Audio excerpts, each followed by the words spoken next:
All right. The untouchable True School Sports Empire proudly presents something the boxing games been missing. And look what I ran into, man.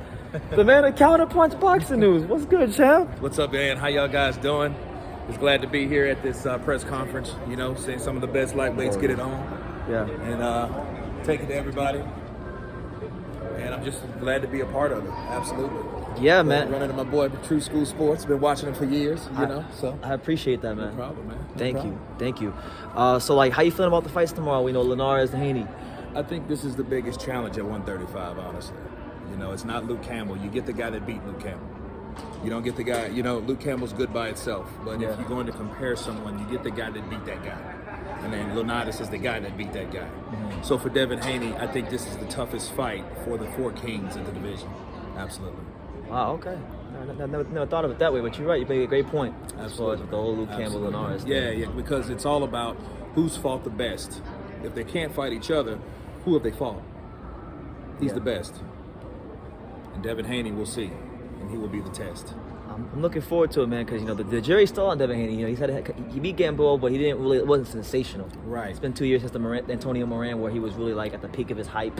Right. Now it's died down a bit, so now it can come back up if he's good tomorrow. Absolutely. He has to make a definite performance. You know, he has to put his stamp on, because if not, he's gonna fall through the wayside, and then Linares will still be that guy that other people have to face, and they'll give other people opportunity to fight him and defeat him better than Devin. So again, it's all about competition without competition. So it's what you call indirect competition.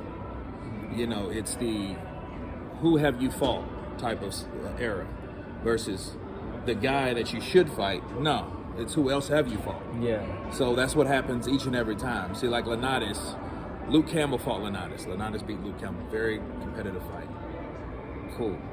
Ryan stopped Campbell With a body shot. With a body shot.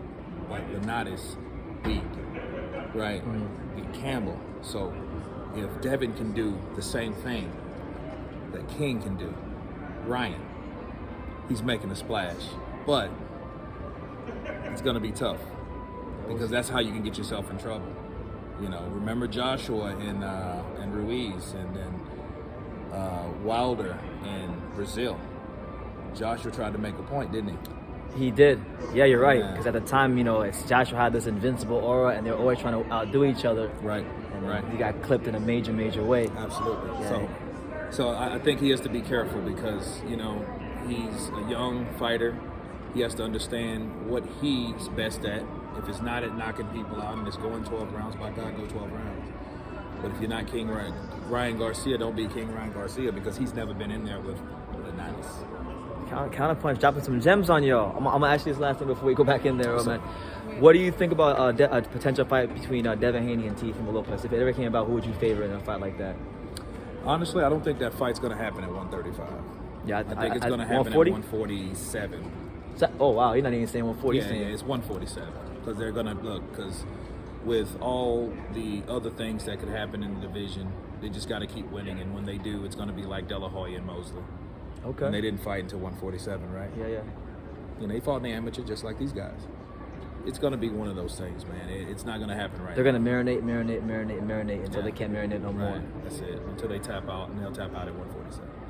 Both guys. All right. Yeah. Well, there he is, man. Counterpunch Boxing News. Thank you for talking to me, man. Absolutely. Nice meeting you.